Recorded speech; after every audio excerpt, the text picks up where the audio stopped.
The broadcast is now starting. All attendees are in listen-only mode. Hello everyone, my name is Stephen Beamish from Kanatek, and I'm a member of the Kanatek marketing team, and I'm pleased to welcome you today to today's webinar, Understanding Your Data and Eliminating the Backup of Useless Content. What we're seeing today is, with the exponential growth in data, backup is becoming less about backing up strategically and more really about managing the massive flow of content. So we're going to have a great discussion today. And let's first move to the agenda and talk about what we're going to be covering today. So first, what we're going to be looking at is really kind of exploring what's happening in the data world, where the growth is coming from, and how big it's actually growing. Following that, we're going to talk about some of the challenges in terms of how to manage that information within your businesses. And then we're going to cover some of the solutions that we feel will be able to address some of those information management challenges that you might have. And we're pleased that we have some real case study examples of what type of data businesses are having today and how they're managing some of that data. And then we're going to also open up to Q&A as well. But let me first tell you a bit about Kanatek, and then we'll get into some of the specifics. So Kanatek, for those of you who aren't aware, is over 30 years old and has had tremendous success in corporate data protection. There are offices for Kanatek in both Ottawa and Toronto, and we cover all of Canada. And we've been recognized as a leader in the design, the implementation, and support of complex data management solutions. So I encourage you to go to our website to find out more about Kanatek, and that could be found at www.kanatek.com.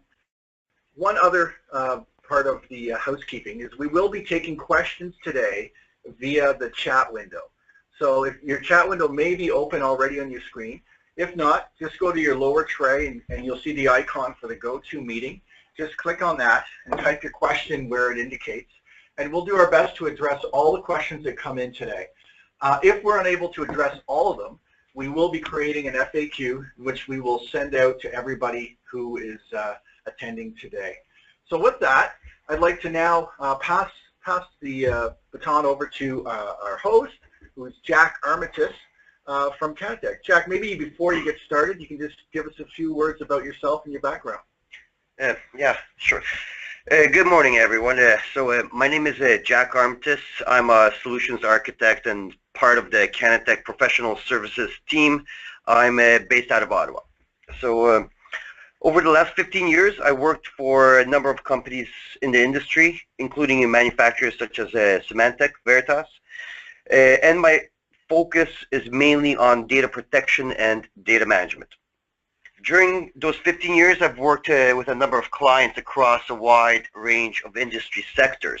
I've seen firsthand the data challenges they face around backup and recovery, data management, and I can honestly tell you from what I've seen, it's all quite consistent. They all have lots and lots of data. They have consistent data growth, and lots of this data is very unorganized. So as we all know, data is growing at a rapid pace. Every organization has more and more data this year than they did the previous years. As technologies advance, so do the amounts of data that these new technologies produce. New apps, new tools, they all seem to produce more data, larger data sets. And of course, we still have all the data to deal with from the years past. Storage analysts from research groups like Gartner and IDC produce regular reports on the subject of data and storage growth. Really, regardless of the report you look at, they all show a very similar trend. That is a trend which clearly shows exponential data growth year over year. According to this IDC report, which we're looking on the screen right now, the total amount of data stored worldwide will reach about 12 or 13 exabytes just next year. For those of you who aren't familiar with exabytes, so 1 exabyte is about a million terabytes. It's a lot of data. By 2020, we're on track for about 44 exabytes of data. Out of that huge amount, it is estimated that 80% will be unstructured data. Well, this is a really good opportunity now, Jack, to kind of poll our audience to get an understanding of what their experience in terms of data within their networks. So this is, first of all, let me stress that this poll is anonymous. We won't know who said what, but it would be interesting. We have a number of people on our webinar today. So if you can just take a minute and tell us how much of the data you're backing up you would consider as stale. And we're defining stale today as, Jack would say, something that's over 2 years old. Stale is essentially data that hasn't been accessed, used in quite some time. Let's say, I don't know, let's say 6 months or more. Okay, and you know, before we get the responses, what do you think we're going to see? Well, I think it's going to be either I don't know or probably more than 50% of my data is stale. That's what I've been seeing in the industry. So okay. Let's see how the people respond. Let's see the results. We publish results. Well, there you go.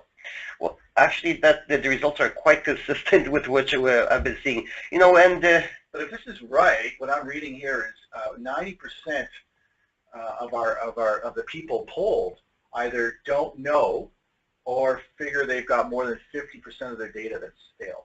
Which is true, and this is exactly what we're talking about today, is that people don't know exactly what is out there, right? There's a lot of this dark data. Let me elaborate on this a bit. The other way, please. All right, so, okay, so this thing what you guys are looking at now is the so-called Databerg. The Databerg is the result of our recent global survey, a report that provides insight from over 2,500 IT professionals across 22 countries worldwide. It is the industry's first accurate view of the composition of enterprise data. So the Databerg, it's you know, kind of like an iceberg where only a small portion of it can be seen, but the vast majority of business data sits below the waterline and remains hidden. Hidden, you know, just like in the survey you guys answered, we don't know. And that's exactly what this is. So this Databerg here, it represents global data.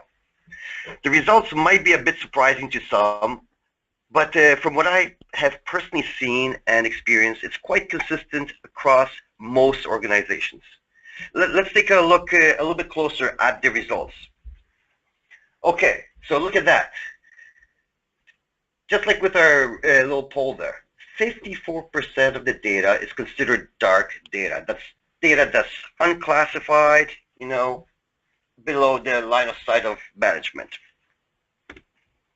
32% of data is rot data. Rot standing for redundant, obsolete, or trivial data. That's, you know, usually, like we're talking, the stale stuff.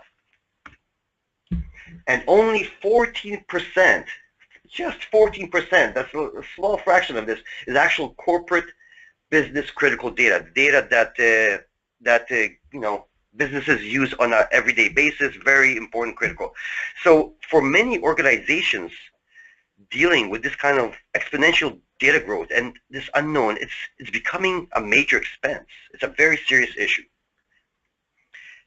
Ladies and gentlemen, what I want to do today is explain to you how to address and deal with this data growth problem. So, yeah, you know, I have a question for you, Jack, just based on what we're seeing here. And it's interesting that we're seeing a mirroring of that with our polling. But if we just talk about Canada in general, because I noticed, you know, there wasn't a stat so much on Canada, would we expect to see the same sort of Databerg results in terms of the stale data in Canada as a general, or North America? Okay, so in terms of North America, yeah, I would say we're very on the average compared to the other regions such as Europe, Asia Pacific, and globally, right? But in Canada, you know, I don't want to say, a little bit embarrassing almost to say, but we're number 2. Well, number 2 is not too bad. Well, in this case, it's pretty bad because we're number 2 in terms of the amount of dark data we retain. So it's not that great. Okay, thank you. So, okay, so, you know, to take this, let's take a look. How do people generally deal with this type of accumulation of data or whatever, whether it's data or material possessions? So we can easily compare this to an average individual going through life, or any growing organization. So as a young child, we already start to accumulate things, right? We have some toys, some books, some clothes, and the same thing can be said for early stages of an organization. They have some servers, some data, usually not a problem to manage this at all. With time, as the child grows up, they accumulate more stuff, more books, more clothes, more furniture. And what do?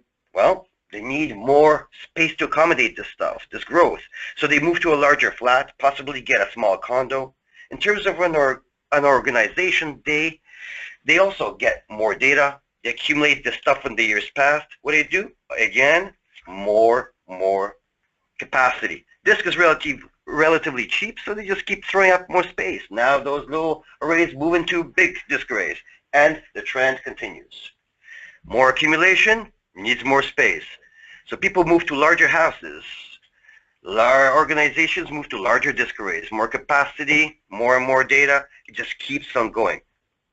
However, this trend of just throwing more space to accommodate data growth, it has to stop. It's just not sustainable, whether it's a house or organization. It costs so much money, right? As the capacity increases, so do the costs. It will eventually overwhelm the largest repositories or even the deepest pockets. If you guys have ever watched hoarders on TV, then you know that hanging on to objects that no longer have value only causes problems. And the same thing rings true for data hoarding. Eventually, everyone has to start decluttering, or there will be a lot of problems. Holding on to data that is not needed can not only cost you a lot of money, but can also impact the efficiency and the performance of your storage, your backup solutions, applications, many other critical processes that these applications use on the storage, for example. To put it simply, it's a very expensive problem to have. Data growth is particularly associated with increased costs relative to hardware, software, maintenance, administration of that. So, depending on the size of the organization, this kind of expenses, they can accumulate to thousands or sometimes even millions of dollars per year. What we are looking at is essentially what I like to call an information management challenge. Users have a general mindset to keep everything forever. To add to that, there's very often duplicate data, which causes even more waste. And of course, there's the issue of unsustainable backup windows. More data, and of course, less time to back it up. It's getting tough. Then there's this general fear of deletion. Because you don't know who is using that data, what is it for? Hey, then just keep it, just in case, right? Well, actually, that practice of keeping data longer than it really needs to be kept could sometimes be a potential liability in itself. The more data you have, for example, in case of litigation, the more data you need to search through and present to the courts as evidence. What we want to and what we need to do is gain control over our data. The best way is to know what is it that we have out there, understand it, and then do something about it. Jack, we got our first question that's come in through the chat here. Let me just take a second and read it here. Sure. It's asking if there is a standard amount of time that data should be kept. So, what would you say? Standard amount of time. Well, there is no standard that I could clearly tell you that one standard to apply to all data, okay? For example, it really depends what kind of business you're in, what kind of documents they are. So from what I remember, according to the CRA, generally speaking, you should keep your records, your financial records, your tax records, and supporting documents for a period of 6 years, okay? However, it really, the length of the retention depends on the territory or the type of business you deal with. For example, maybe whether you need some compliance or acts that you have to report to. So for example, let me tell you, like I said, 6 years for tax stuff. The standard for medical records, for example, is 10 years. Okay? In certain places, other jurisdictions like British Columbia, it's 16 years. So it really doesn't matter. I would say, check with the compliance standards you must adhere to. Great, thanks, Jack. And we've got some other questions coming in, and one in particular, I'd love if they could just elaborate. The question was, how can I determine this? If you could just elaborate on what the question is, we'll be happy to address that one. So thanks for the answering that, Jack, and please continue. Oh, okay, all right. Okay, so with that said, with that information management challenge I was talking about earlier, so what we need to do is we need to understand what data is out there, first of all. Who owns that data? Where is that data stored? And who has access to it, okay? How is that data being used? And the most important thing, what is the actual value of that data? Quite often, just like in our poll at the beginning of the thing, what I've seen is that so much of this data, I could easily say 50 to 60% of the data that is stored is not used at all. Yes, it could certainly have a lot of business value still, but should it really be stored on the primary storage? Should we be backing it up on a daily basis, maybe even copying it to tapes and sending it off-site on a regular basis? All this stuff costs so much money.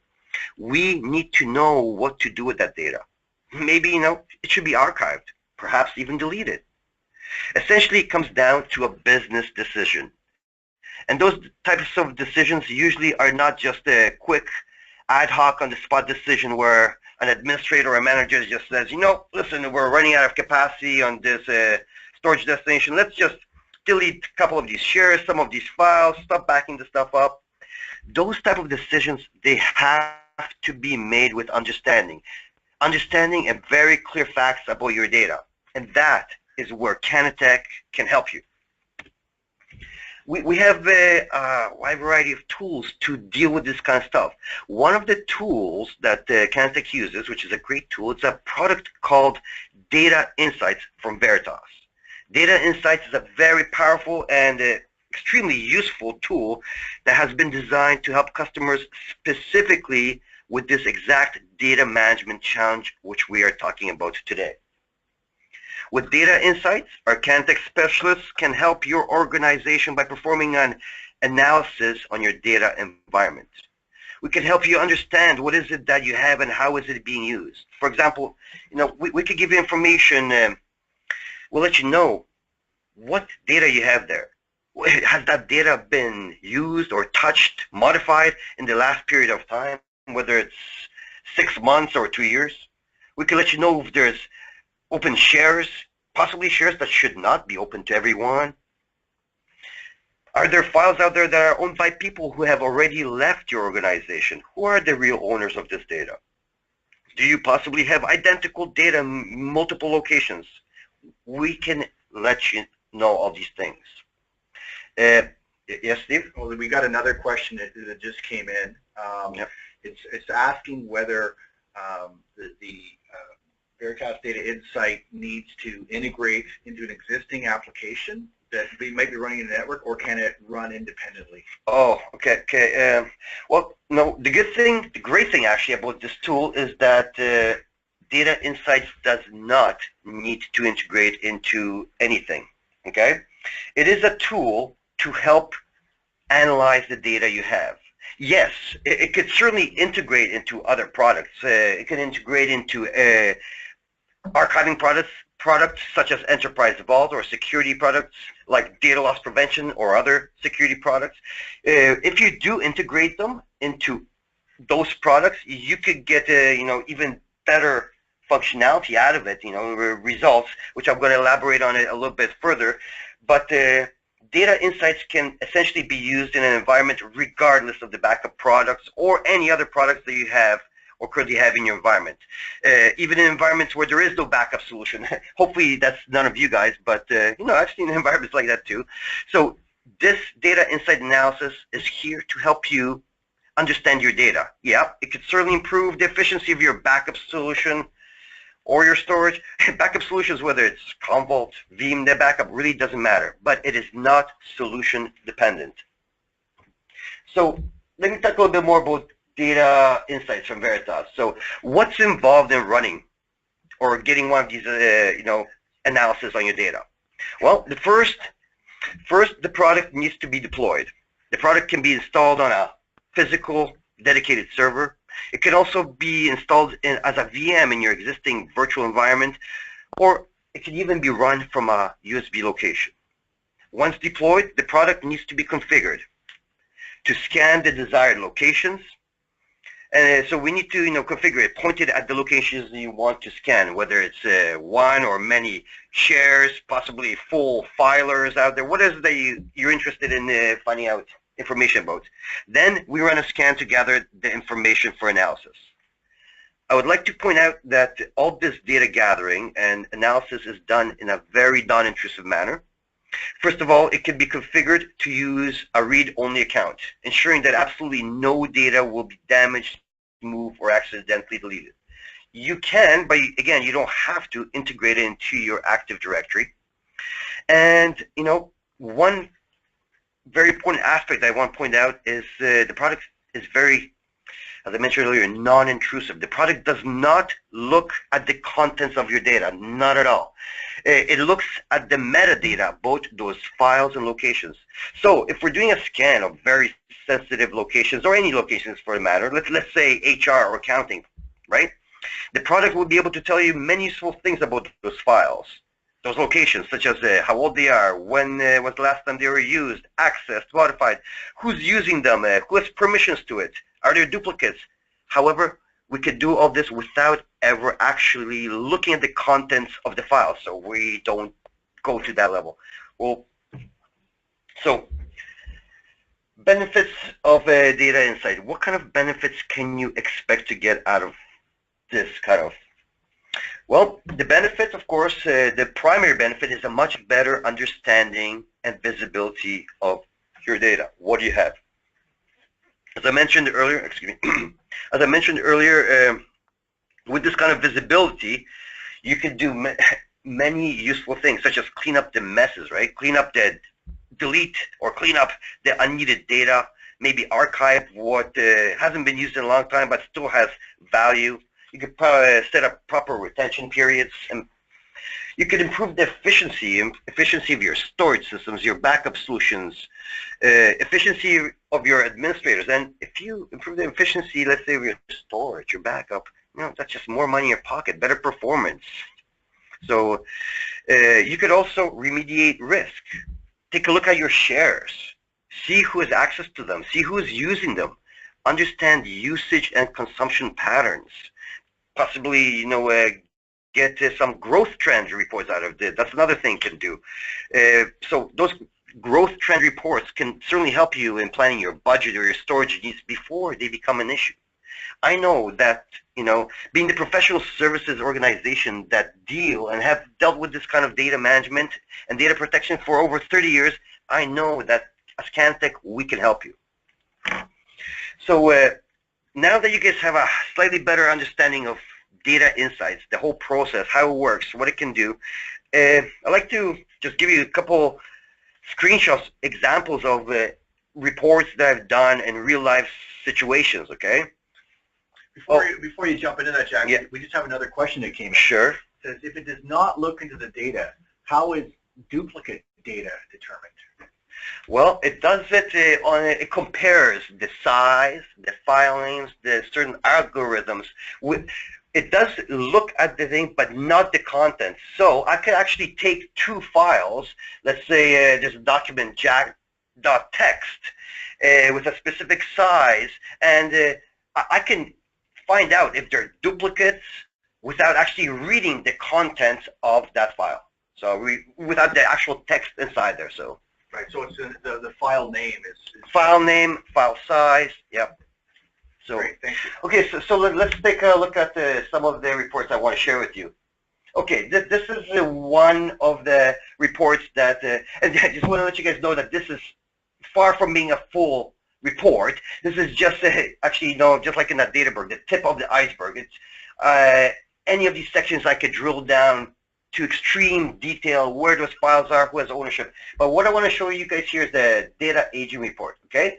So on the left-hand side, we have the same report in terms of size, and on the right side is the data count, okay? all done on the same location. So what jumps out at you guys? To me, it's that big purple, dark purple color. Look at that. That's stuff older than 48 months. If we look on the left-hand side, where it's grouped by size, we can see that the stuff that's older than 48 months old is 571 gigs. On the right-hand side, it's in terms of the count, it's 1.2 million files. So about 48 or 55% of the disk, depends how you look at it. That stuff has not been touched, used, accessed in, 4 years. That's unbelievable. And you might think to yourself, okay, 571 gigs, yeah, that's relatively nothing. It's a drop in my environment. Well, don't look at this exact size here. Think of it in terms of percentages, right? I just wanted to let you guys know that this scan that I did here was on a 1.2 terabyte destination. So 571 gigs out of 1.2 terabytes, damn, that's half the disk, which we could, I'm not saying get rid of it. Let's archive it. Let's move it to cheaper, slower storage. Why leave it there? Yes, Stevie. Yeah, Jack, we got another question that just came in. Okay. It's asking, with this example, what is the size of this customer? I think they're trying to get an understanding of the size of the business. Okay, so the customer size really doesn't matter. It matters in terms of the destination that I was scanning. In terms of this destination that I was scanning, it was a 1.2 terabyte group of shares. And, yeah, it shows you the size, 571 gigs. But what's interesting, take a look at the percentage, 48% of the disk, okay, or that destination. That's key. On the right side, in terms of count, that's 55% of the files. So 1.2 million files, right? So, okay, thank you. Okay, let's take a look at something else here. Duplicate files report. Okay, so again, this was a report I ran. In this case, you could group these reports by whatever you want. In this case, I decided to do a duplicate files report and group them by file extension. So we could quickly see that, there's 72 gigs or 72,000 megs and 72 gigs of duplicate AVI files. Same thing, or regardless of where you guys look at, whether it's 27 gigs of duplicate zip files, XLS files, 44 gigs, a lot of duplicates on that destination. With the duplicate files report, we also get our reclaimed storage report. This shows, I can't remember, I think I said something like 60 gigs of AVI files. Well, 50 of those gigs we could potentially reclaim. Total reclaim, if we reclaimed all the duplicate stuff, we could actually reclaim 223 gigs. Why can't we reclaim all of the duplicate files? Well, obviously we should keep at least one copy of this stuff, right? So, of course, I wouldn't recommend to anyone just to blindly go and boom, delete these. Yeah, take a look where they are, who's using them, when was the last time they were used, because possibly there could be duplicate files, but they're still very valuable and being used on a regular basis. So again, going back to the question somebody asked, how big was this? Well, so 308 gigs of duplicate files, 223 gigs can be reclaimed out of a total space of 1.2 terabytes. What is that? 17% of the disk could be cleaned up. Awesome. I think that's pretty good. All right, so this here, what we're looking at is a growth trend report. Yeah, I'm sure you guys seen something similar in other places too, but it's very useful still, right? The little red dots indicate utilization, the blue dots indicate capacity.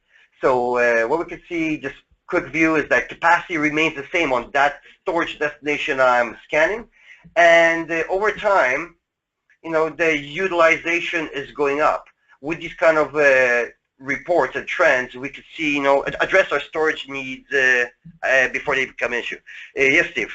Jeff, we've got another question, and this may require you to, we may need to respond one-on-one later, but it says, I have an environment where our users copy logs/data from the server's local drive to the files share. Okay. So how do I correlate the metadata from the file to the original server? So, okay, so let me just understand this. So you guys, there's log files in one location, and yet they're being copied to another location. So if we scan that original primary location, of course, we're not going to see the duplicates. However, if we scan both of these destinations, yeah, we could certainly find the duplicates. So for each duplicate file that it finds, and whether you group them by file type or file name, you could drill down and see that there's two copies of this file, one in this location, one in this location. This was accessed at this time, and this was accessed at this time. If you scan the multiple locations, you will be able to find those duplicate files. Yeah, because he just says here, I end up backing up the data twice. Well, that's exactly what we're trying to avoid, right, and clean up. So there's no sense. So, all right. Okay, this is an interesting one. User activity reports. So what we're looking at is a share or a file, and those little heads or icons, what you want to call, indicate different users who have permissions to that share or file, okay? And the lines indicate how they're being used. So, maybe you could say the yellows are, accounting people, and the other ones are senior management. Blues are, administrators or something. But what about those two? Those two, why is Frank and Joe from, let's say shipping, why do they have access to that share? Should they? Maybe, maybe not. With these kind of reports, I'm not saying to block it instantly, but it gives you a good insight. Who's using what, where, who has permissions. Oh, yes, CryptoLocker. Okay. I don't want to spend too much on this, but I just want to quickly touch on CryptoLocker, since it's a subject or issue that's been certainly gaining a lot of attention recently. I'm sure most of you guys have heard about this CryptoLocker or crypto virus in the news, or possibly from your coworkers, friends. For those of you guys who aren't familiar with CryptoLocker, it's a ransomware Trojan, which for many targets, which targets mainly Windows network drives and shares. It encrypts the files in there and then asks a user to pay some sort of ransom, usually in Bitcoins, in order to have their files decrypted and then accessed once again. Many organizations have been hit by this type of ransomware over the last several months, and experts predict that there will be many more such attacks in the future. Yes, Steve? Well, I just thought this would be interesting. I read an article just recently that stated that Canada ranks number 3 in ransomware attacks. Yeah, it's I don't know exactly where they rank in terms of that. I don't doubt it, but one thing I can tell you for sure, there's more and more of them, and there will be more. I mean, especially since people are paying the ransom, right? It just keeps them going. So, with that said, this type of attack is usually very hard to detect. Why? Well, because this so-called virus doesn't really infect the files in the traditional sense as a regular virus. It just encrypts these files, which, can be seen as a regular operation. If Jack or Frank encrypts 2 files, that's not really a malicious activity. If anything, it's a preventive measure, right? So, but I strongly believe that data insights can help protect and prevent the spread of such a virus. With those reports I mentioned earlier, file access reports, if file access activity is being monitored, and like I showed earlier, data insights can certainly do that. Those type of automatic behaviors where these files are being encrypted, they generate a very large number of open, modify, write events at a very rapid pace. In most cases, these encryptions are all executed from the same account. So with automation and monitoring tools like this, these events can be spotted fairly easily. So for example, if a user encrypts or modifies 2 files, no problem. But if you see an account, all of a sudden modifying 100 or 1,000 files within a very short span, let's say 30 seconds or a minute, it's a very good bet that something automated or something fishy is going on. Something should be done about that. We can, of course, configure data insights to trigger alerts when this type of behavior is observed. And somebody was asking about integration. Yep, we can integrate to security products, right? So to take it one step further, data insights, once it triggers, detects this kind of behavior, it can trigger an automated response when used with conjunction with security tools such as data loss prevention, or DLP. The proper response to such an event, when detected, should be, in my opinion, something like, disable that user account, and at least until you find out what's going on, why is it doing that, right? Possibly change the share permissions to read-only to protect those files from being modified. Maybe even completely disable the sharing or take some of your most critical shares offline. So if you do that, the attack is then effectively stopped before inflicting further damage. As the next step, with the data insights logging capabilities and reporting, we could provide the administrator visibility into exactly what shares, what files have been infected. This would greatly aid in the cleanup of this nasty virus. So, how would we clean it up? At that point, start restoring from your backup solution, right? But hopefully we wouldn't need to restore those files from everything. Oh, but I just want to point out that data insights, just by itself, is not an antivirus, and it will not prevent a CryptoLocker attack. It could certainly help detect and prevent the spread of this virus, but it is not an antivirus, so I don't want to mislead somebody. Steve, yeah, we have another question that came in, and I'm not sure if you're going to require more information. I think they're talking about the Veritas Data Insights. Yeah. It says, is it an agent-based system? It is an agent-based system, although there are also agentless capabilities depending on what you're scanning and the destination. So there's a couple of different ways of doing this. So great, thank you. If somebody's interested about that, they could give us a call or give me a call. I can explain the different modes. So yeah, okay. I don't want to go into all the technical details right now, but so there's options. There certainly is options. Yeah, agent or agentless. Yeah. So okay.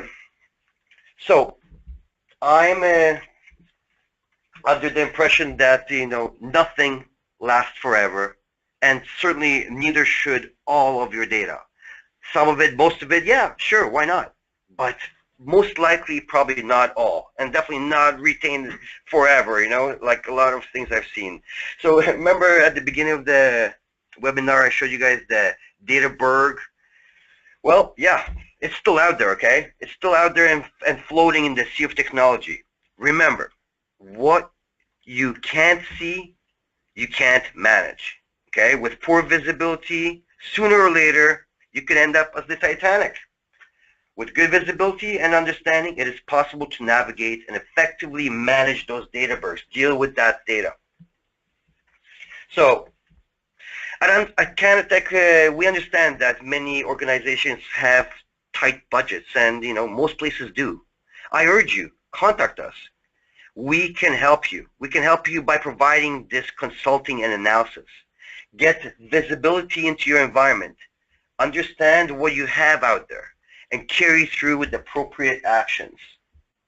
If you do that, you will simplify your environment, you will improve your security, and most importantly, you will get more efficient. You'll be able to deal with that, tight budget. You will reduce your costs. Please, contact Kanatek, do an assessment, get more efficient. Thank you very much. Thanks, Jack. So I hope that everybody found this very informative. I certainly did. I know that there are some other questions that have been coming in. I think what we're going to do is we will create an FAQ, which we will send out. But I think it's also it's important to let people know that they have options in terms of what their next steps could be if they want to get more information about the solution or see what it's looking like in their own network. So we have a limited number of spots available for clients or people out there that want to get a free assessment. And if you're looking at our ability to provide a free assessment, you just have to simply contact us at info@kanatek.com, and we'll respond. And as I said, I just got to stress we've only got a few limited spots. We've got a great attendance today, so that's one thing. The other thing too is, you know, if some people are not ready yet for that assessment, we do provide the ability, Jack or someone else on our team here will provide a quick demo on a test server. Yep, certainly, whether it's a demo or, you know, just give me a call, contact this info@kanatek.com. They'll get in touch with me. I'll give you details, what we can do, how we can help. I know we can help you. Okay, great.